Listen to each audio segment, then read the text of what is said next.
Maaga pa lang, buhay na ang palengke. Maingay, mausok at amoy pinaghalong sariwang isda, karne at nabubulok na prutas. Nagsisimula ng magsudputan ng mga suki. Dala ang kanilang bayong, pero kahit gaano kaaga, iisang hindi pwedeng mawala, si Yesha. Isang kilong kangkong dito, Day! Sigaw ng matandang babae habang nagtutulak ng kariton. Sandali lang, Nay. Hindi po ako robot, tao lang ako. Sagot ni Yesha, sabay irap, pero mabilis ding kinabig ang bungkos ng kangkong mula sa batya at mabilis na tinimbang. Si Yesha, maganda, makinis, at may mataray na aura na parang palaging galit. Mahaba ang buhok na lagi nakapusod. Nakasando lang at leggings. Pero parang kahit simpleng ayos, lutang pa rin ang kagandahan niya. Kaya nga marami ang naiirita. Hindi lang dahil magandang asal niya, kundi dahil tindera lang siya. Pero mukha raw artista. Ang ganda nga pero hanggang palengke lang. Sayang! Bulong ng isang ale sa katabing pwesto habang binabantayan ang panindang tuyo. Kung ako yan sa opisina na nagtatrabaho, hindi sa palengke. Dagdag pa ng isa. Narinig yon ni Yesha at gaya ng palaging reaksyon niya, hindi siya nagpigil. Ate, kung may problema ka sa paninda ko, lumipat ka. At kung may problema ka sa mukha ko, hindi ko kasalanan na hindi ka pinagpala. Aniya, sabay kindat na may halong pangiinis. Ang bastos mo talaga, Yesha! Sigaw ng isa. Kung bastos din naman kayo, bakit ako hindi pwedeng sumagot? Baling niya. Tumawa mga kalapit na tindera, pati ilang suki. Yon ang nakakatawa kay Yesha. Sa dami ng naiinis sa kanya, marami ring naaaliw. Kasi kahit maldita siya, totoo siya. Yes, paabot ng 2 talong. Sabi ng isang binatilyong may bitbit na eco bag. Hoy, ikaw ha? Anong talong? Baka ibang talong ang hinahanap mo. Biro niya, sabay kurot sa braso ng binatilyo. Namula ito. Yung gulay po, ate. Yung pang-adobo ni mama. Ah, akala ko kung anong klaseng adobo yan eh. O heto, fresh pa, kasing fresh ko. Kumindat pa siya. Maraming lalaki rin ang palihim na tumatambay sa pwesto niya. Hindi para bumili, kundi para lang siya masulyapan. Pero si Yesha, hindi naaapektuhan. Sanay na siya sa mga tingin at panghuhusga. Bakit ba kasi tendera ka lang? Sayang ka eh, pwede kang artista. Komento ng isang matandang lalaki. Yes, Lolo, pero hindi ako para magpabida sa telebisyon. Habang nakatayo lang at ang umingiti. Gusto ko ng pera.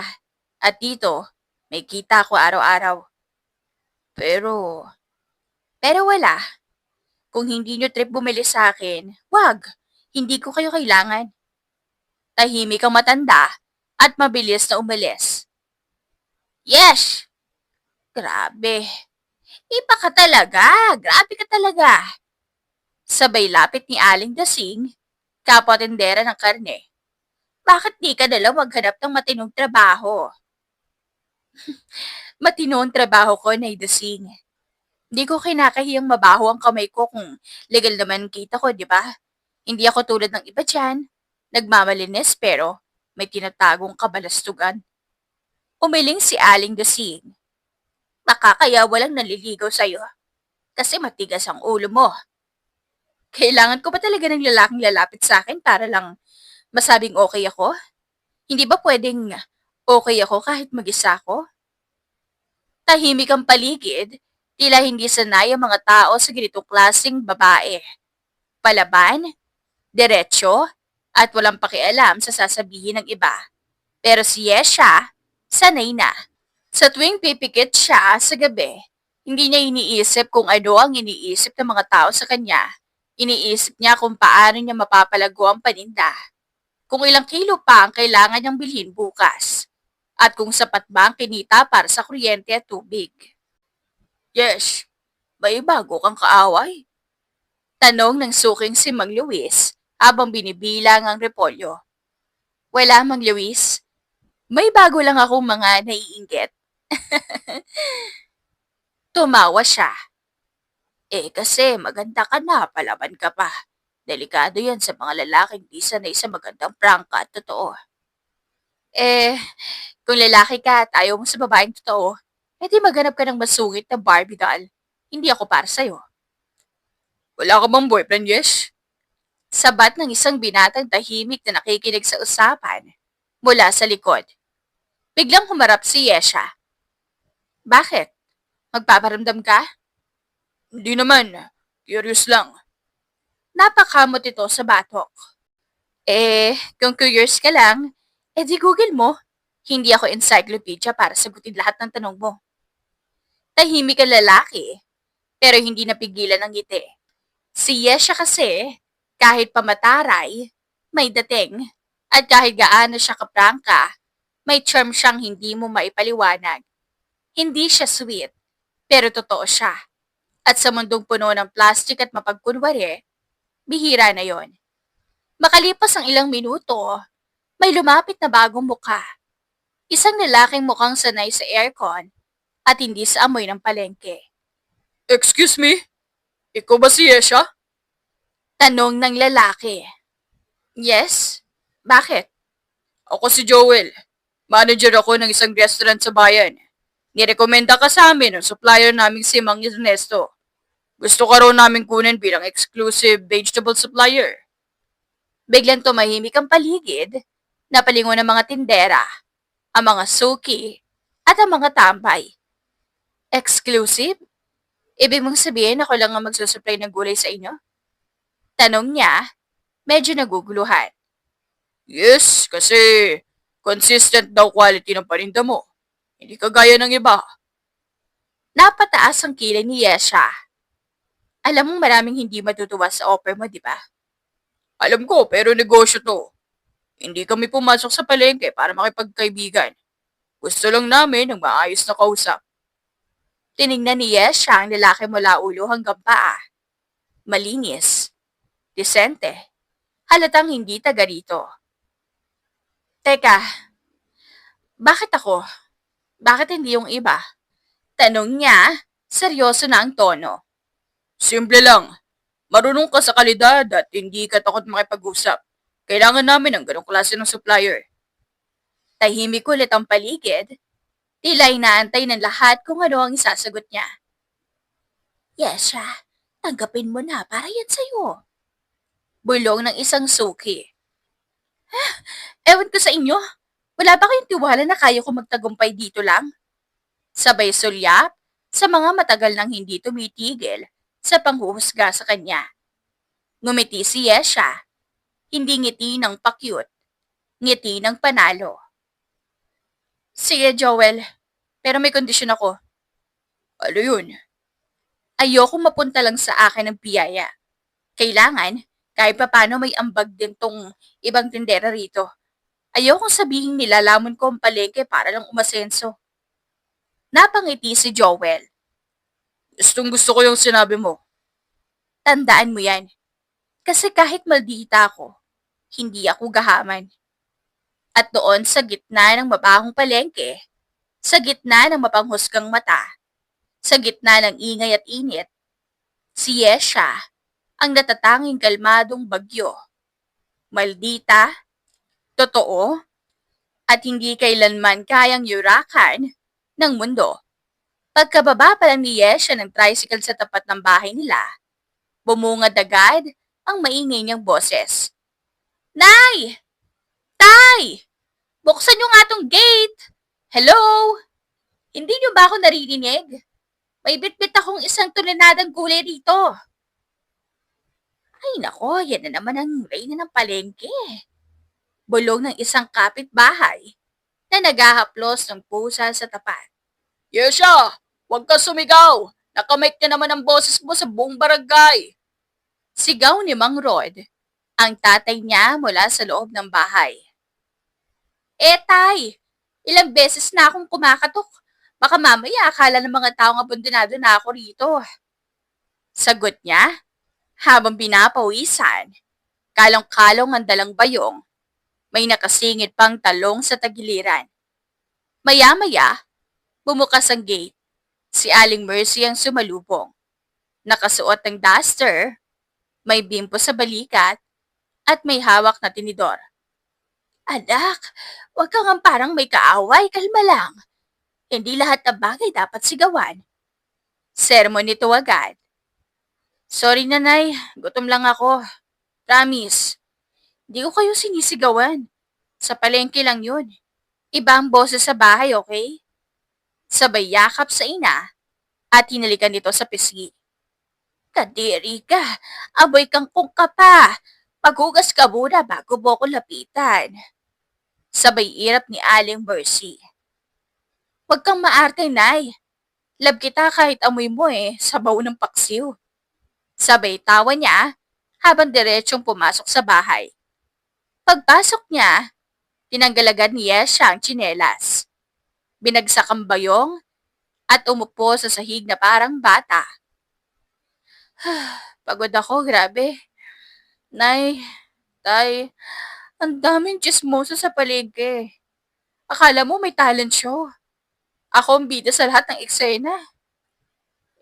Sino ba kasi mahilig pumatol sa matanda't bata? Siyempre, pag-uusapan ka. Singit ni Mang Rod habang nagbubukas ng balot na lumpia. Kung hindi ko sila papatulan, magpapatuloy sila. Sagot ni Yesha, sabay pose na parang superhero. Eh, kahit superhero na mapagod din. Ani Aling Mercy, sinabayan pa ng buntong hininga. Pero Nay, guess what? May lumapit sa akin kanina. Manager ng restaurant. Gusto raw ako kunin bilang exclusive supplier ng gulay. Talaga?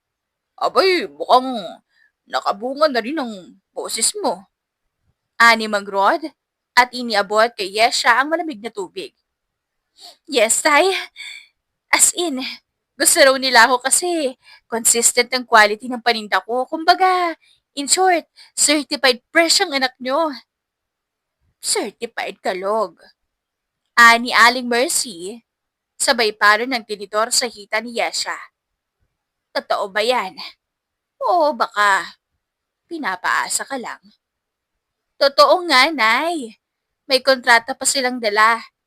Pero, hindi ko pa pinipirmahan. Gusto ko munang i-consult sa legal advisor ko. Sino yun? Tanong ni Mang Rod habang tumatawa. Di kayo? Sabay turo sa mga magulang. Gusto ko lang malaman kung okay lang ba sa inyo.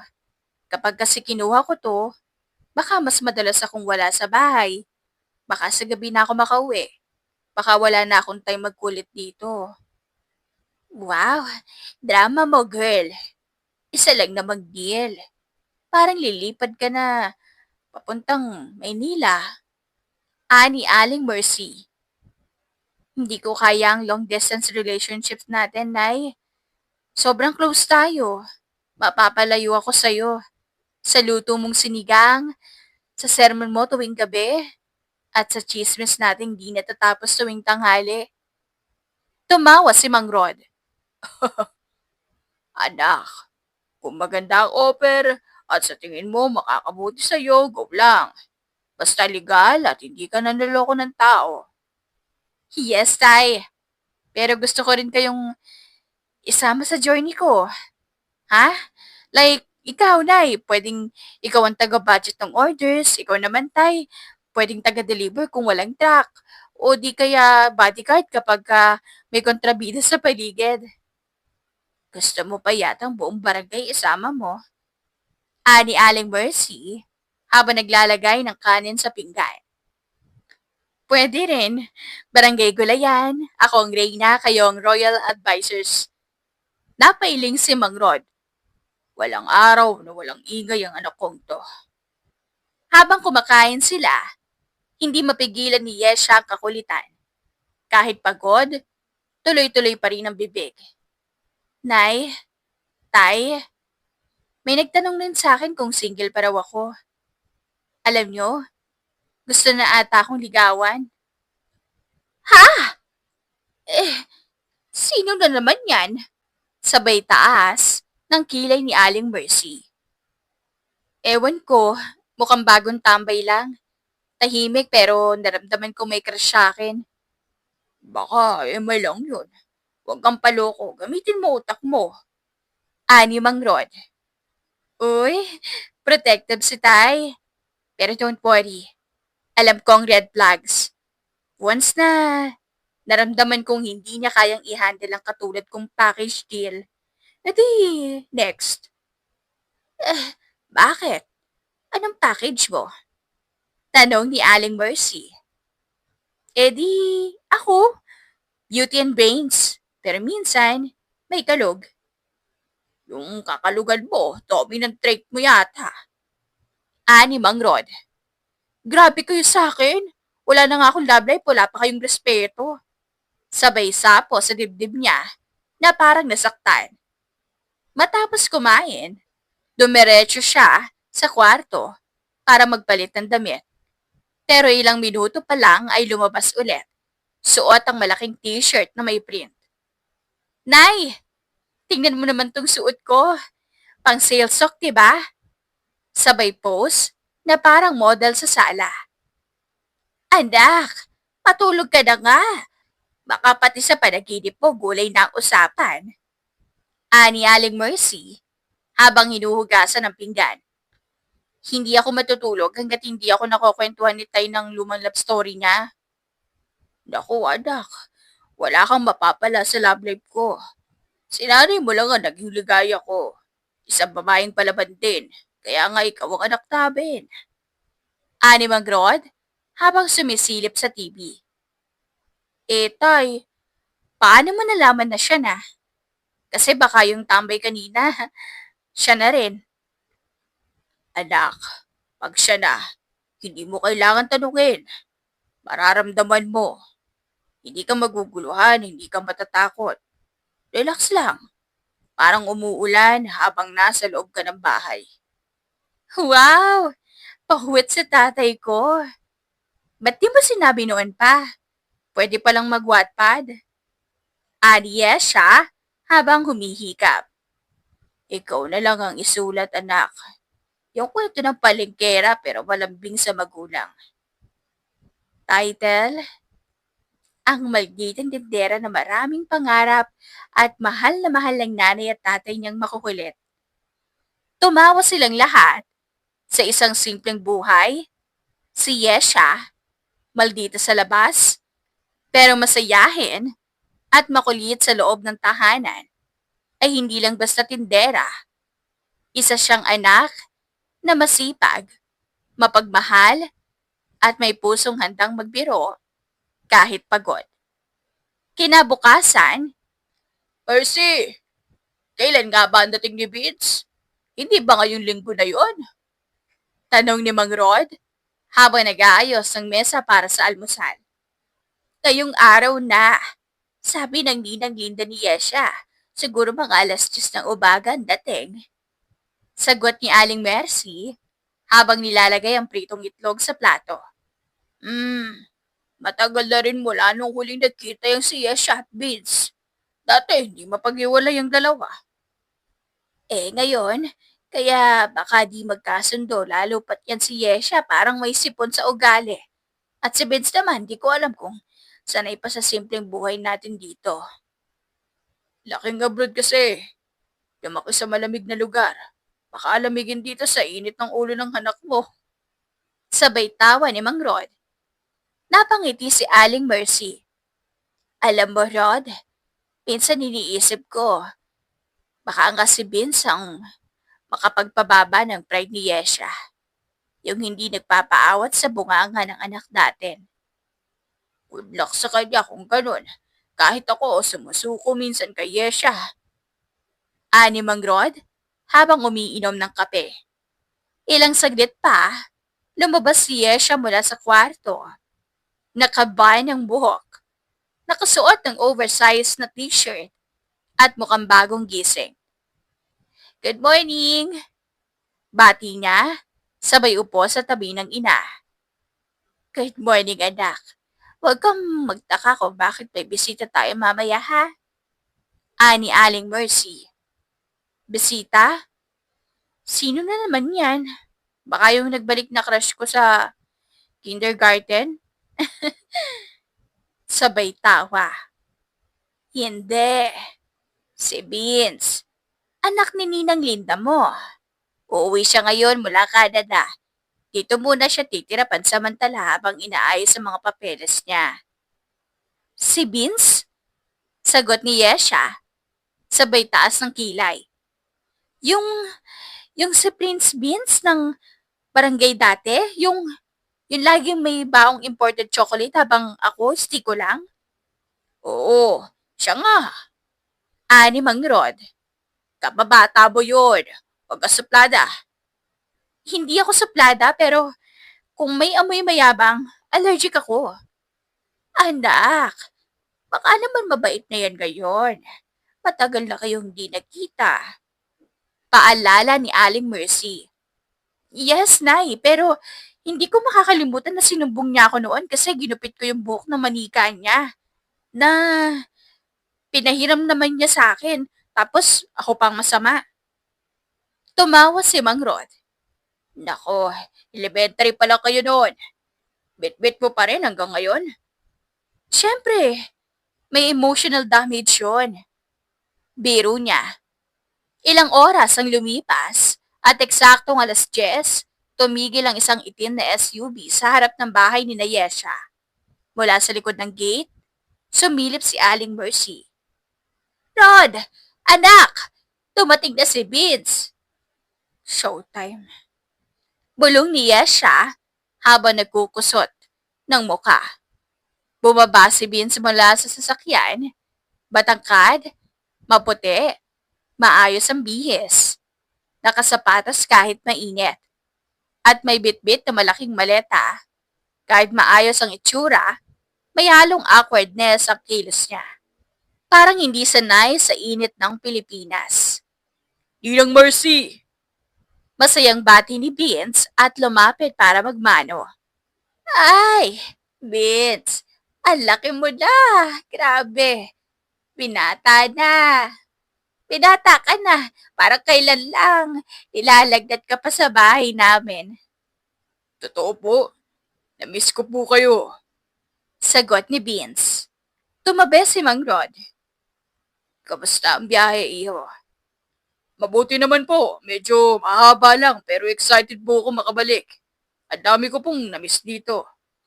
Pagkatapos ng batian, lumabas si Yesha mula sa loob ng bahay. Nakatitig siya kay Vince na parang sinusure kung alien ito. Uy, Yesha! Bati ni Vince, nginitian siya. Yesha. Sabay tango niya, malamig ang tono. Aba, parang di ka natuwa anak. Bulong ni Aling Mercy. Natuwa ako, Nay. Sa loob. Sagot niya, sabay irap. Tahimik lang si Vince pero ngumiti pa rin. Ang tagal na natin di nagkita, grabe. Ang laki ng pinagbago mo. Ganun ba? Ikaw naman parang pareho pa rin. Still, maputi. Still important. Sagot ni Yesha, medyo may pang-asar. Uy, hindi naman sa imported. Pilipino pa din ako. Biro ni Vince. Tumawa si Mang Rod. Tara na sa loob. Magpahinga ka muna. Mamaya na yung kwentuhan. Habang inaakyat ni Vince ang maleta papasok ng bahay, pasimpleng bumulong si Yesha sa kanyang ina. Nay, sigurado ba tayong dito siya titira?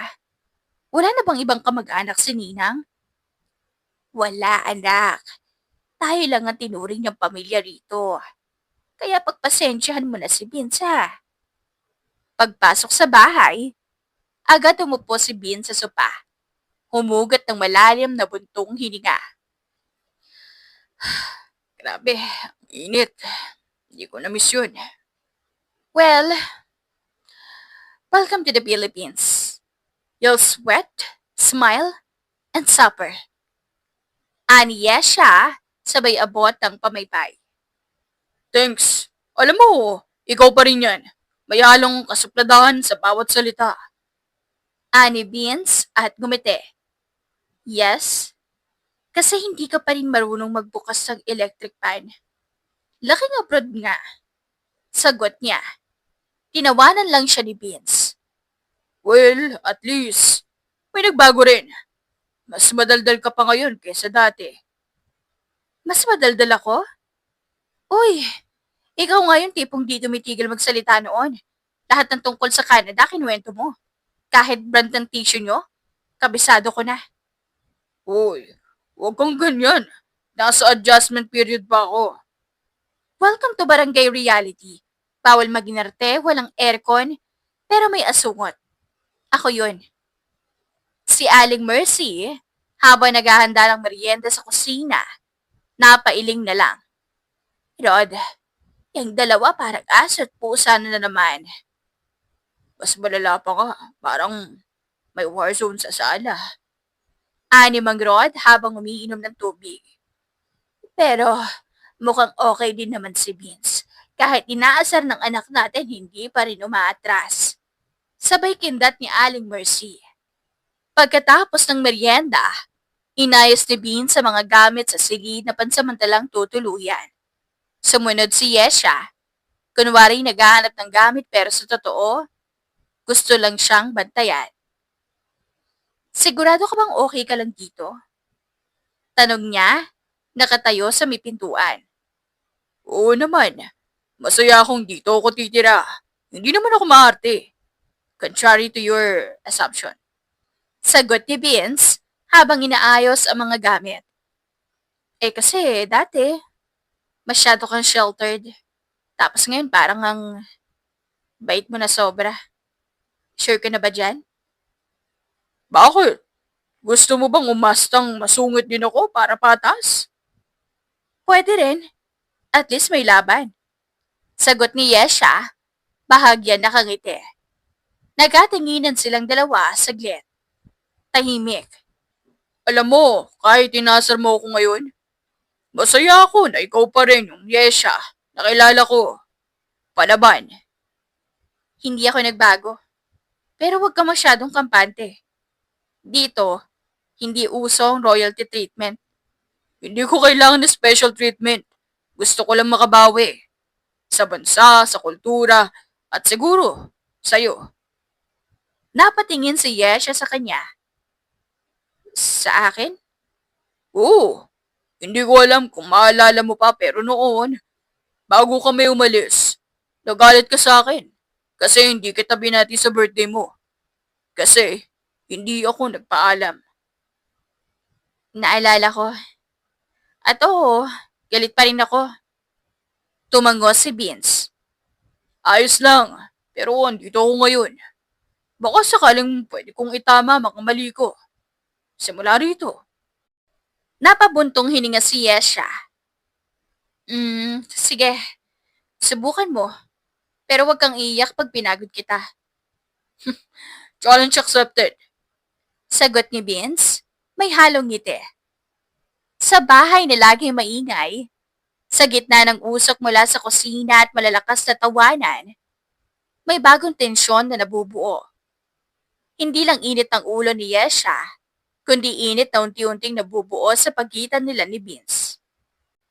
Makalipas ang ilang araw mula nang dumating si Vince, unti-unti na itong naging bahagi ng pang-araw-araw na buhay sa bahay ni Yesha.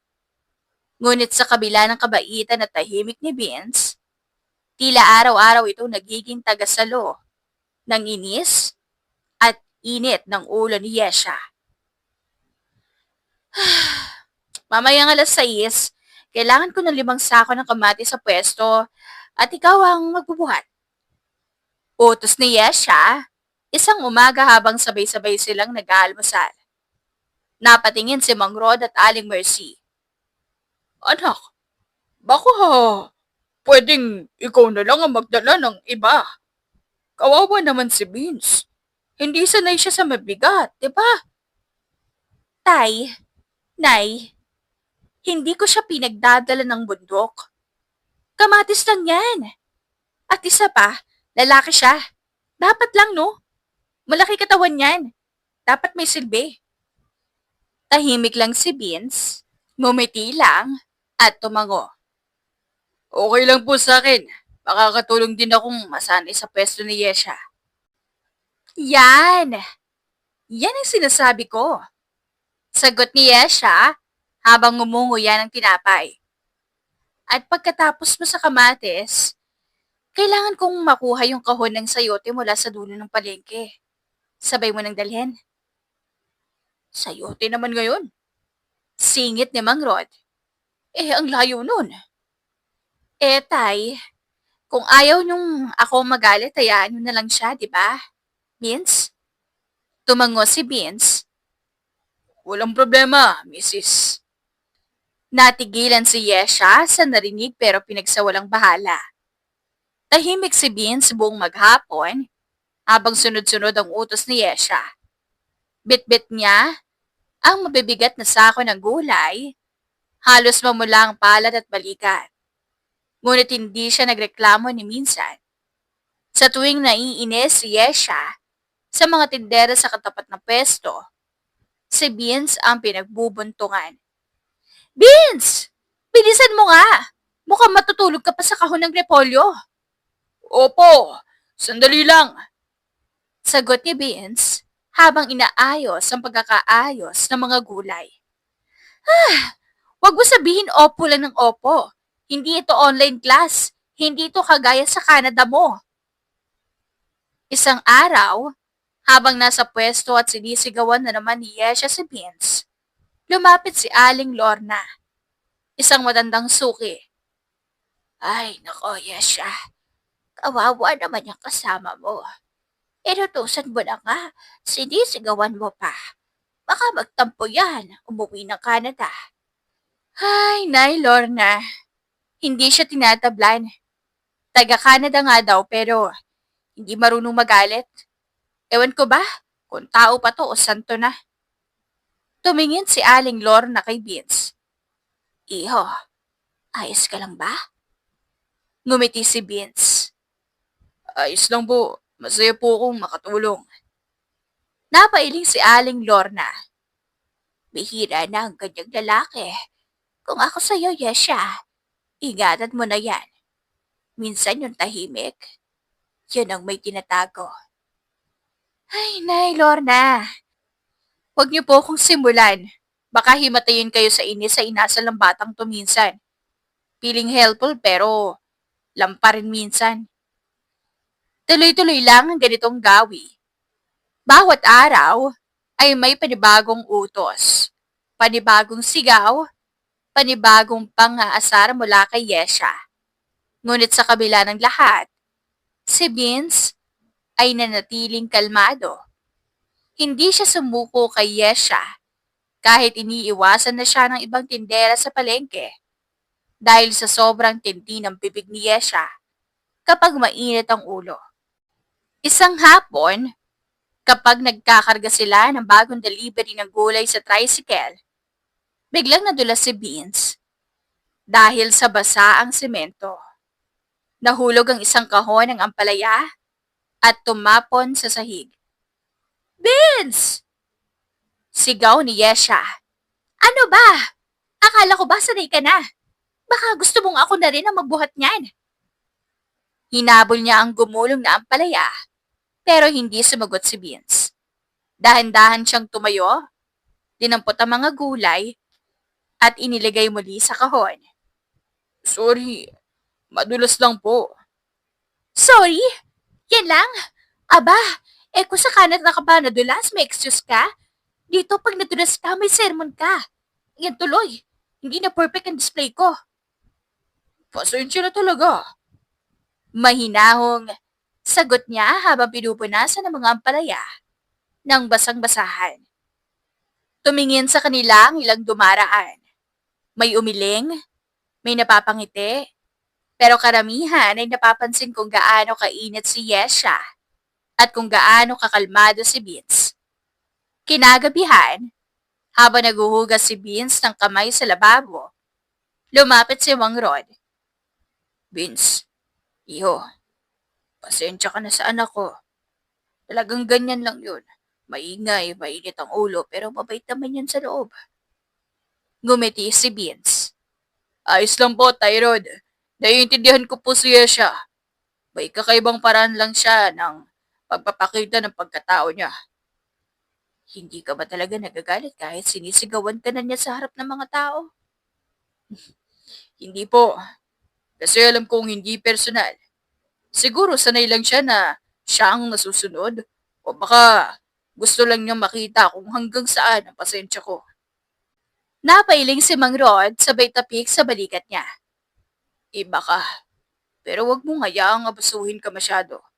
Kung may kailangan ka, sabihin mo kami ng nanay mo, ha? Opo. Kinabukasan, bago pa mag-umaga, gising na si Vince. Tahimik siya naglalagay ng bagong display ng gulay sa pwesto. Paglabas ni Yesha, inabutan niya si Vince, napawis na at may hawak pang timba. Oh, anong ginagawa mo? Tanong niya, medyo nagugulat. Nililinis ko lang yung paligid. Naalala ko kasi kahapon, nadulas ako. Baka madulas ka rin. Tahimik si Yesha, ilang segundo siyang hindi nakaimik. At sinong nagsabing dapat mong gawin yan? Wala. Ako lang. Para hindi ka mapagod. Ay nako, nagigigil ako sa kabaitan mo minsan. Ngumiti si Vince. Kahit nakakagigil. Helpful pa rin, di ba? Napabuntong hininga si Yesha. Hindi na maintindihan kung bakit sa dami ng inis niya sa araw-araw. Tila hindi siya tinatablan ni Vince. At higit pa roon, hindi niya may tatangging may kung anong inis sa may halong kilig na rin siyang nararamdaman kapag nakikita niya ang ngiti ng lalaking ito na kahit mahiyain at sigawan niya, nananatiling tahimik. Ano yan? Bakit parang palpak na naman ang pagkakaayos mo ng talong? Bulyaw ni Yesha habang nakapamewa. Nakaharap kay Bean sa pwesto nila ng gulay. Kalalabas pa lang ni Yesha mula sa tricycle nang suki nilang taga-bukid. Dala ang bagong harvest ng sitaw. Pinagpapawisan siya, mainit ang ulo at gutom na rin. Nagulat si Vince. Inuna ko lang po yung mga malalaki sa harap para mas kita. Eh di lalo! Mukha tuloy puro lumobo mga talong. Sino bang gustong bumili ng mukhang matandang talong? Ayusin mo nga! Tahimik lang si Vince. Kinuha niya ang isang kahon ng talong at maingat na inayos muli ang display. Habang abala siya, nakapamulsa lang si Yesha at nanonood. Alam mo, minsan, iniisip ko kung sinasadya mong asarin ako. Bulong ni Yesha. Hindi po.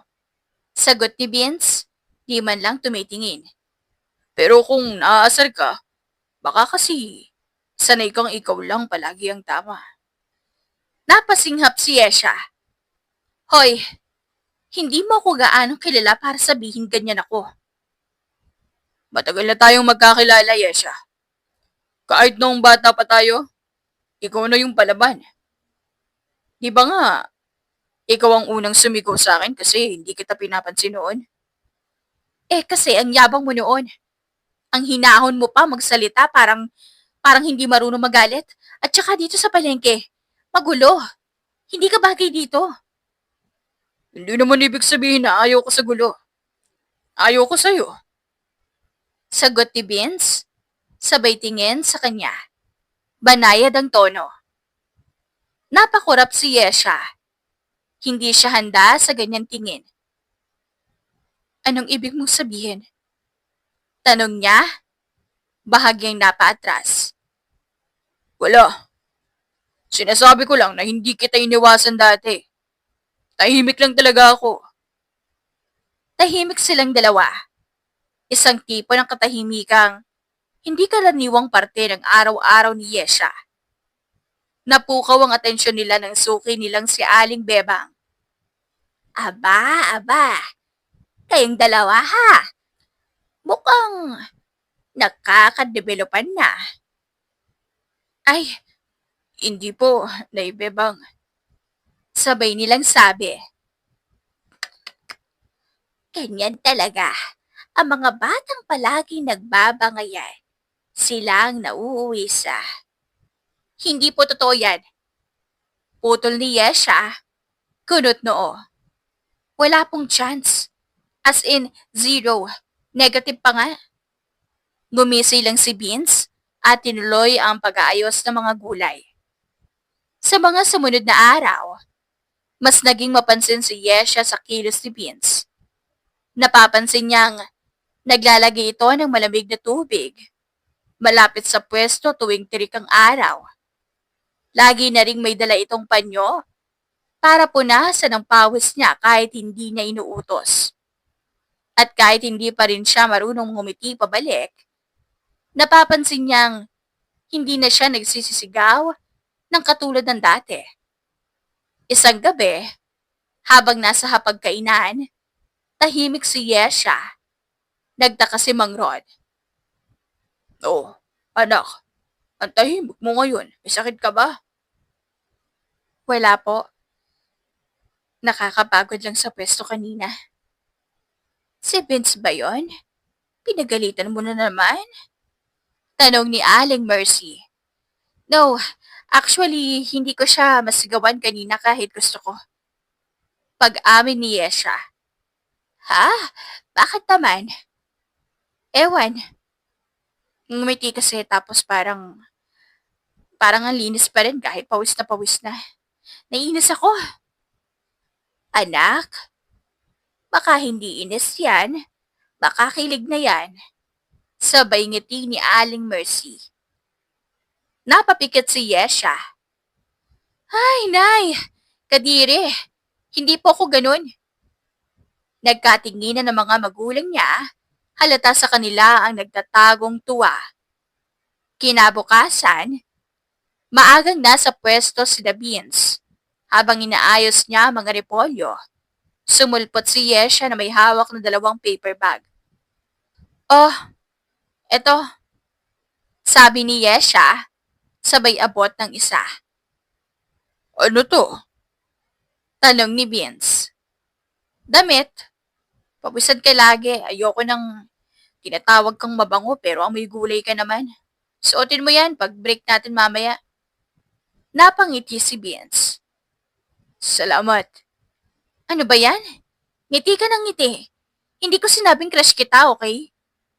Hindi mo sinabi pero hindi mo rin itinanggi. Ang kapal ng mukha mo. Ang sabi ko lang. Thank you, Yesha. Putol ni Beans. Sabay tingin sa kanya. Alam kong ayaw mong pinapasalamatan. Pero gusto ko pa rin na magpasalamat. Tumalikod si Yesha para itago na mumulang pisngi. Huwag mo akong tinitingnan ng ganyan. Ang weird mo. Kakainis. Ngunit habang nilalakad niya palayo, hindi niya maiwasang mapangiti.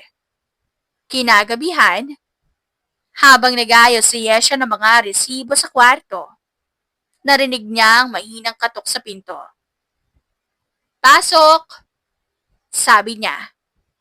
Pumasok si Beans, may dalang tray na may baso ng gatas at piraso ng tinapay. Nagpahinga na si Nay Mercy. Sabi niya, ikaw na lang daw ang hindi pa kumakain. Ito, dala ko. Napatingin si Yesha sa tray. Salamat. Tahimik lang nagkatinginan. Bakit ka ba ganyan? Tanong ni Yesha bigla. Ganyan? Paano? Laging mabait, laging kalmado kahit inaaway na kita. Parang mas lalo mo pang ginagawa ng paraan na hindi ako mainis. Siguro kasi gusto ko lang malaman mo na kahit mainit ulo mo, hindi ka mahirap mahalin. Napapikit si Yesha. Ay puta, huwag mo akong ginaganyan. Hindi ako ready sa mga linya mong pagteleserye. Ngumiti si Beans. Hindi naman teleserye to. Gulayan lang. Napatawa si Yesha. Isang simpleng tawa, pero galing sa pusong hindi sanay tumawa para sa lalaki. At kung sakali man na hindi kita gusto? Tanong ni Yesha. Okay lang, kasi hindi ko naman sinabi para suklian mo agad. Gusto ko lang malaman mo at kung dumating ang araw na hindi mo na ako sigawan, makasimula na yun. Tumango si Yesha. Tahimik habang nakatingin sa tray na may gatas. Pero huwag kang umasa ha. Hindi ako madaling mapaamo.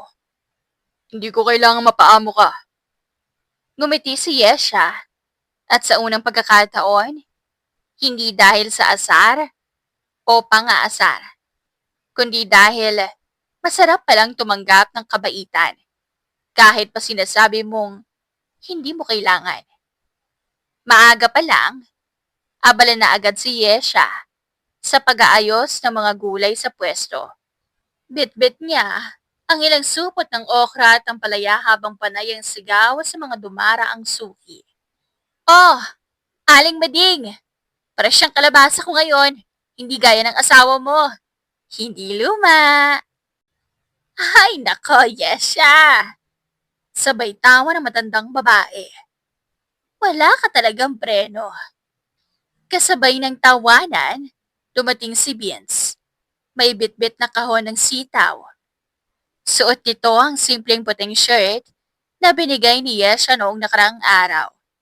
At kahit amoy palengke pa rin, somehow, ang linis pa rin niyang tingnan.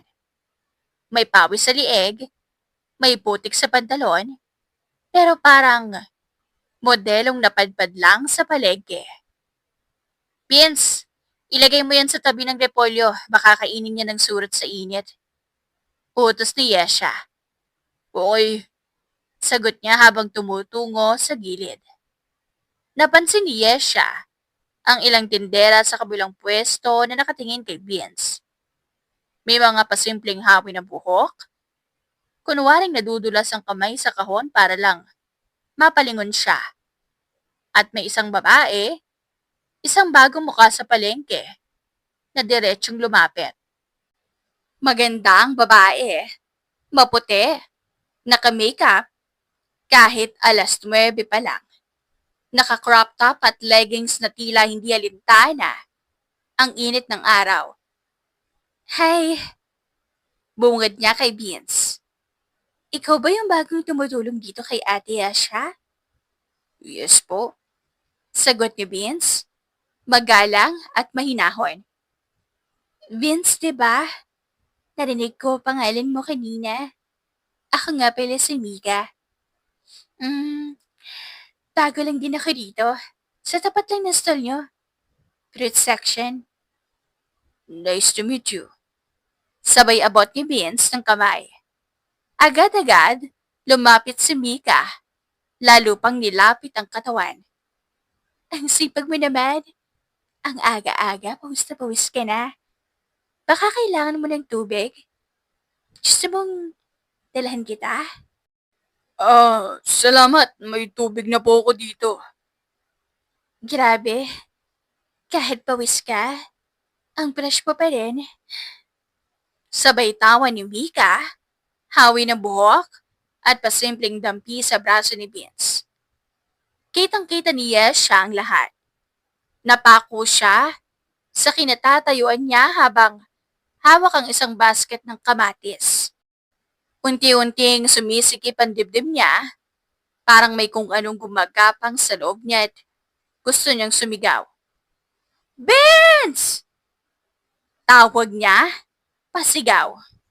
Nagulat si Vince. Po! Ang bagal mo naman! Sabi ko ilagay mo yan sa tabi ng repolyo, hindi sa likod ng sayote. Napakamot sa ulo si Vince at agad sumunod. Sorry, nalito lang ako. Ngumisi si Mika. Lumingon kay Yesha. Grabe, ang sungit mo naman ate. Wala pa namang ginagawang masama si Vince. Hindi mo to pwesto, Mika. At kung may gusto kang ibenta, dun ka sa stall mo, hindi dito. Natawa si Mika. Di alintanang napupuno na ng inis si Yesha. Nax, territorial pala si ate. Mahal ko ang pwesto ko, Mika. Lahat ng nilalagay dito, akin. At kung may lalapit man dito, siguraduhin may bayad o may ambag. Oy, siya lang. Wala namang masama sa pakikipagkaibigan. Ngumisi lang si Yesha, pero halatang pilit. Oo nga, wala. Pero kung ako sa'yo, umiwas ka kay Vince. Tumawa si Mika, sabay kindat kay Vince. Basta kung gusto mong ngiti lang ang kasama mo buong araw. Vince, alam mo na kung saan ka pupunta. Pagkatalikod ni Mika, dumiretso agad si Yesha kay Vince. Ang hina mo naman magpalayas. Akala ko ba may sense ka? Ba't parang nakikipagharutan ka pa ron? Hindi naman po. Nakipagkilala lang siya. Wala akong masamang ginawa. Eh bakit parang ang lapit yung mag-usap? At bakit parang tuwang-tuwa kang hinahawakan ka niya? Hindi naman ako tuwang-tuwa. Nagulat nga rin ako eh. Next time, sabihin mo agad. Huwag ka magpahawa kung kani-kanino. Hindi ka karinderya na open sa lahat. Napangiti si Vince. Nagsiselos ka ba? Anong selos? Ang kapal na mukha mo? Nanginginig ang boses ni Yesha. Eh kasi sobrang reaksyon mo. Kung hindi ka nagsiselos, bakit ganyan ka magsalita? Naiinis ako. Kasi, kasi iniistorbo niya ang trabaho natin. Isa pa, hindi mo dapat pinapatulan ng mga ganyang mga pakyut. Hindi sila nagtutulak ng kariton o nagbubuhat ng sako. Pero tayo dito, pawisan. Tahimik si Vince, tinitigan niya si Yesha, halatang sinusuri ang bawat galaw ng labi nito. Nang makita niya na bumulan na ang pisngi ng babae, tumango siya. Okay, hindi ko na siya kakausapin. Ikaw lang. Napatigil si Yesha. Ha? Kung may lalapit, ikaw na lang. Kung may magbibigay ng tubig, ikaw. Kung may makikipag-usap, ikaw. Hindi mo kailangan sabihin yan. Ako lang talaga dapat. Natawa si Beans. Sige, edi ikaw lang talaga. Tumalikod si Yesha, pilit na tinatago ang ngiti. Habang tinatapos niya ang pagkakarga ng talong, bigla nagsalita si Beans mula sa likod. Pero kung nagsiselos ka talaga, okay lang naman. Ay, pot. Beans, gusto mong batuhan kita ng upo? Hindi ko tatanggihan kung ikaw magbabato. Napamura si Yesha sa isip. Pero ang totoo, parang gusto niyang tumili. Kinagabihan, sa bahay, habang nag-aayos ng mga kailangan, biglang nagsalita si Aling Mercy. Anak, may nakita akong bagong tindera sa palengke kanina. Maganda. Ang sexy. Nakita ko para kinakausap si Vince. Hindi sumagot si Yesha. Anak? Tanong ni Mang Rod. Ano po? Nagsiselos ka ba? Sabay ngiti ng mga magulang niya. Hindi po. Defensive lang ako. Ayokong nilalapitan ng partner ko sa pwesto. Maapektuhan ng benta. Partner talaga? Tanong ni Aling Mercy, nakataas ang kilay. Napahiga si Yesha sa sahig. Hawak ang unan. Hindi ko siya gusto. Naiinis lang ako kapag giningitian siya ng iba. Tama lang yun, di ba? Trabaho to, Nay. Focus tayo sa repolyo, hindi sa relasyon. Pero kahit anong paliwanag niya, hindi niya may tatanggi ang kilig na gumugulong sa dibdib. Sa tuwing naiisip niyang si Vince pa rin ang kasama niya sa pwesto. Mainit na naman ang umaga sa palengke. Agad na inasikaso ni Yesha ang mga bagong dating na gulay. Mga talong, kalabasa, at sitaw na sinundupan nila si Vince sa ibang lugar noong madaling araw. Pagdating sa pwesto, abala na agad ang mga suki. Maingay, siksikan, amoy isda at pawis. Pero hindi yon ininda ni Yesha. Sanay na siya. Doon siya masaya. Ngunit may isang bagay, or mas tamang sabihing isang tao, na nagbibigay ng kakaibang kabog sa dibdib niya ngayon, si Vince. Habang si Vince ay abala sa pagbubuhat ng mga kahon, hindi na iwasang mapatingin si Yesha sa kanya. Pawisan si Vince, pero may kung anong inis pa rin sa kilos niya. Hindi tulad ng ibang lalaki. Si Vince kahit balot ng dumi, amoy mabango pa rin sa paningin ni Yesha. Uy, sabay tadyak niya kay Vince sa binti. Bakit parang ang bagal mo ngayon? Pagod lang siguro. Galing pa tayong ibang lugar, di ba? Sagot niya, sabay ngiti.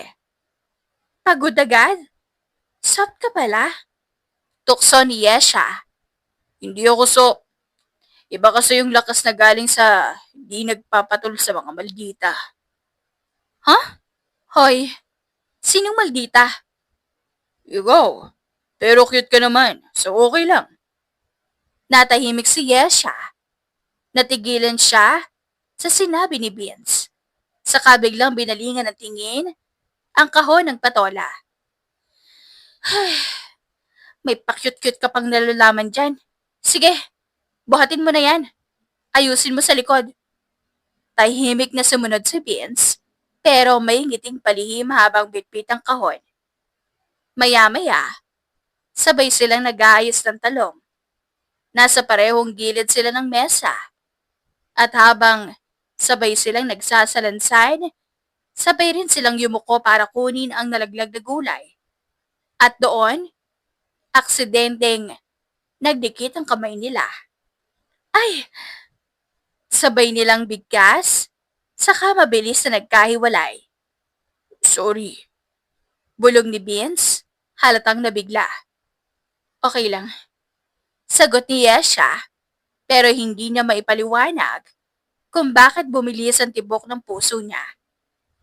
Tahimik sila ng ilang segundo. Ramdam ang tensyon. Next time, iabot mo lang ha, hindi yung magkakaagawan pa. Sabi ni Yesha, pero halatang hindi galit. Mas gusto mo bang inahawakan ko yung kamay mo kaysa yung talong? Tukso ni Vince. Napaatras si Yesha, pilit na pinipigilan ng ngiti. Sira ulo ko talaga, Vince. Masaya lang ako. Dito lang ako mas natutong ngumiti ng ganito araw-araw. Natahimik si Yesha. Ayaw niyang aminin kinilig siya, pero halata na sa pisngi niyang namumula. Habang abala sila sa harutan sa harap ng gulayan, biglang may bumulaga mula sa gilid ng stall. Oh, wow! Sweet niyo naman. Talo niyo pa yung magjowa. Si Mika. Nakatayo, nakapamewang, naka-tube top na parang pupunta ng club. Hindi ng palengke. Napalingon si Yesha. Agad na sumimangot. Oh, Mika, ano sadya mo dito? Wala bang fruit section ngayon? O nawalan ng buyer? Kaya naghanap ka ng bagong prutas na pwede mong pagtripan? Wala naman.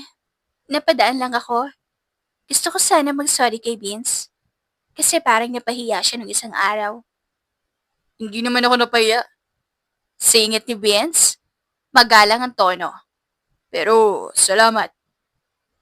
Ah, talaga? Sabay kagatlabi ni Mika habang tinititigan si Vince. Umusok ang ilong ni Yesha. Kung wala kang sasabihin, Mika, baka pwede mong ibalik ang ganda mo sa stall mo. Baka nalalanta na ang saging mo. Oo nga pala. May bibilhin ako. Sabay kuha ng isang pirasong kamatis. Magkano isa? 50. Ha? Kamatis lang? Special kamatis yan. Tumubo yan sa panahong inis ako sa mga babaeng makakapal ang muka. Napangisi si Vince. Pilit pinipigil ang tawa. Si Mika naman, alatang nainis pero pilit pa rin ngumiti. Sige, magbabayad ako sa susunod. Hoy, dito hindi pwedeng utang. Baka gusto mong sa bangko ka mamalengke kung hindi ka magbabayad. Grabe ka naman. Sabay irap ni Mika at lumayo na. Pagkaalis, bumuntong hininga si Vince. Nakakatuwa ka rin minsan, Yesha. Hoy, hindi yun nakakatuwa. Nakakainis siya. Halata namang lumalandi. Kung di ko pa siya sinita, baka ikaw na ang kinarga niya pa uwi. Tumawa si Vince. Hindi naman ako madaling buhatin. Hindi ka nga mabigat sa katawan. Ay, basta. Natigilan silang dalawa. Saglit na nagtama mga mata nila. Tumikim si Yesha at tumalikod agad. Basta, magtrabaho ka na ulit. Marami pa tayong ayusin. Okay, pero salamat.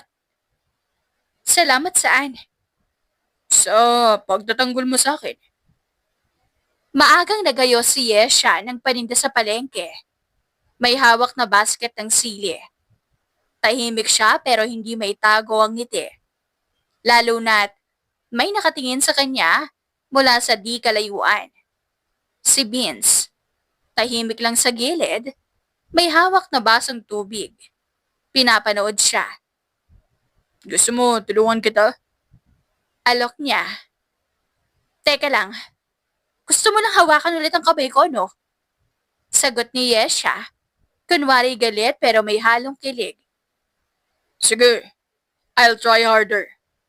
Ani Vince, napailing si Yesha.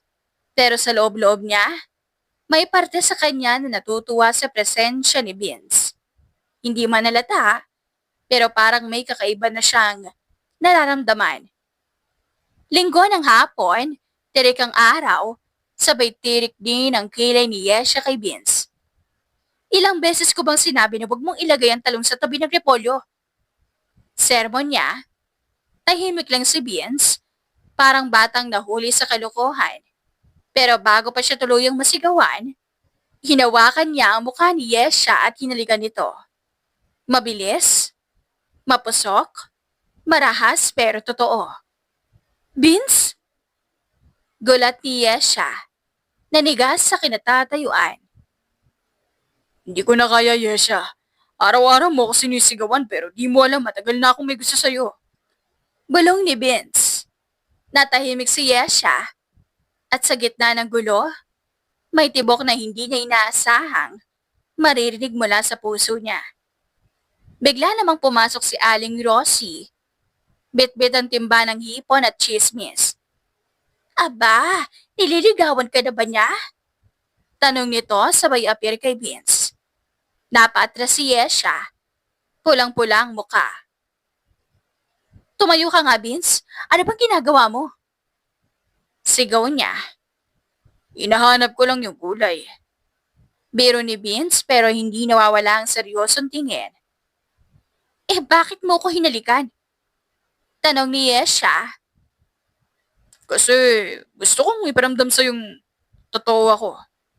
Totoo lahat ng pinapakita ko sa'yo. Tahimik si Yesha. Hindi siya makasagot kasi kahit paanong tagye, naramdaman niya. May kilig. Tahimik ang biyahe pa uwi. Si Vince nakatingin sa labas. Si Yesha naman, kunot noo pero hindi mapakali. Pagdating sa bahay, diretso siya sa kwarto. Nanginginig pa ang kamay. Wala, mainit lang. Sabi niya sa nanay nang tanungin kung anong nangyari. Pero dumating si Vince. Bit-bit ang sako ng patani. Good evening po. Bati niya. May nangyari ba sa palengke? Tanong ng nanay ni Yesha. Wala na eh. Sabay nilang sagot, parehong magkatinginan, parehong umiwas ang tingin. Tahimik man, pero halata may hindi masabi. Habang kumakain, hindi pa rin mawala ang tanong-tanong ng mga magulang. Okay ba kayong dalawa? Tanong ni Mang Rod. Ayoko pong pag-usapan yan. Sagot agad ni Yesha sabay tayo. Naiwan si Vince, pilit inuubos ang kanin. Kung nililigawan mo yung anak namin, panindigan mo ha? Sabi ng ama. Gusto ko po siya. Sagot ni Vince. Hindi na nagdalawang isip, napangiti si Mang Rod. Napalingon si Aling Mercy at si Yesha nasa kwarto. Tulala, iniisip kung totoo ba talaga ang lahat na nangyari. Sa gitna ng katahimikan, may tanong na paulit-ulit sa isipan ni Yesha. Sino ba talaga ang alipin? Si Vince, na araw-araw nagpapasensya sa mga utos niya habang bitbit ang damdamin? O siya, na kahit anong tanggi, ay hindi na makatulog kakaisip sa isang halik? Isang halik, pero binago ang mundo niya. Isang tapat na sagot lang, pero tila binuksan ng matagal na niyang sinaradong puso. Hindi pa man niya maamin ang buo, pero sa sarili niya, baka nga nahulog na siya. At ang mas nakakakilig, baka matagal na rin siyang inaabangan ni Vince. Sa tahimik na gabi, naguguluhan si Yesha habang nakahiga sa kama. Iniisip pa rin niya ang halik ni Vince. Yung halik na walang paalam pero puno ng damdamin. Hanggang sa kumatok ito sa pinto. May dalang gatas at paghingi ng tawad. Tahimik nilang binuksan ang usapan, hindi para tapusin, kundi para linawin. Sa gitna ng kabiguan niyang itanggi ang nararamdaman, nabitawan ni Yesha ang mga salitang, ang tanong, ayoko ba? At doon, nagsimulang magbago ang ihip ng hangin sa pagitan nila. Lumipas ang 4 na buwan, at sa bawat araw na nililigawan siya ni Vince, hindi na lang ito basta umaalalay sa kanya. May baong effort, simpleng ngiti at mga titig na hindi matatawaran. Si Yesha na dating pakul at padedma, unti-unting bumigay. Sa isang simpleng gabi, nauwi sila sa ilalim ng punong mangga. Doon, buong tapang na inamin ni Vince ang nararamdaman niya mula pa noong bata sila. At sa unang pagkakataon, si Yesha ang nagsabi ng, gusto rin kita. At siya na rin ang unang yumakap. Mula noon, nagiba ang tono ng sigawan nila. Dati, si Vince ang tagabuhat. Ngayon, si Yesha na ang mas clingy. Hindi na lang sila basta nagmamahalan sa likod ng palengke. Unti-unti, ipinapakilala na nila ang isa't isa sa pamilya.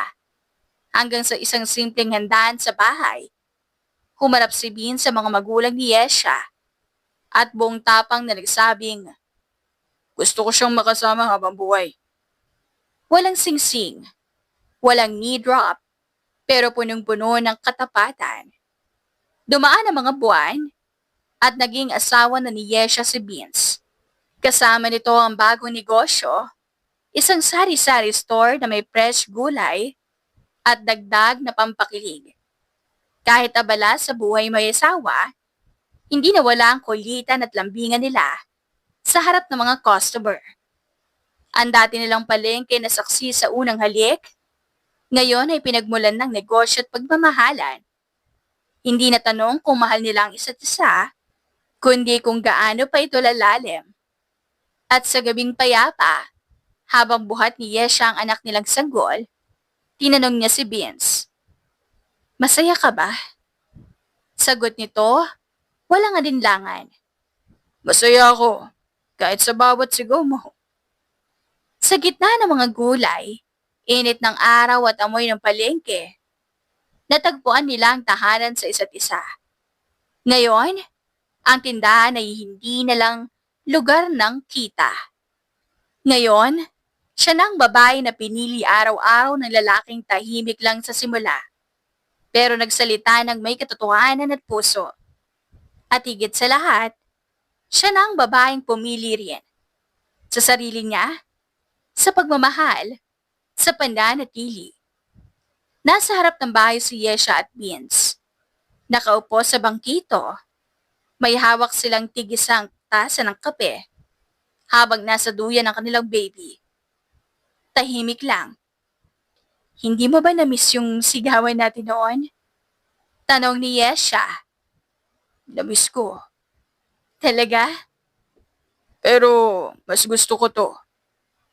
Bakit? Dati sigaw ka kasi galit ka. Ngayon, sumigaw ka man, alam kong may kasamang mahal kita sa dulo. Napahagikik si Yesha. Loko ka talaga, sabi niya. Oo, loko sa'yo. Mahal na mahal kita, Yesha. Mahal na mahal din kita, Vince. At sabay silang tumawa habang ang gabi ay patuloy na tahimik. Pero punong-puno ng pagmamahalan, pangako, at isang masayang simula ng habang buhay. Wakas.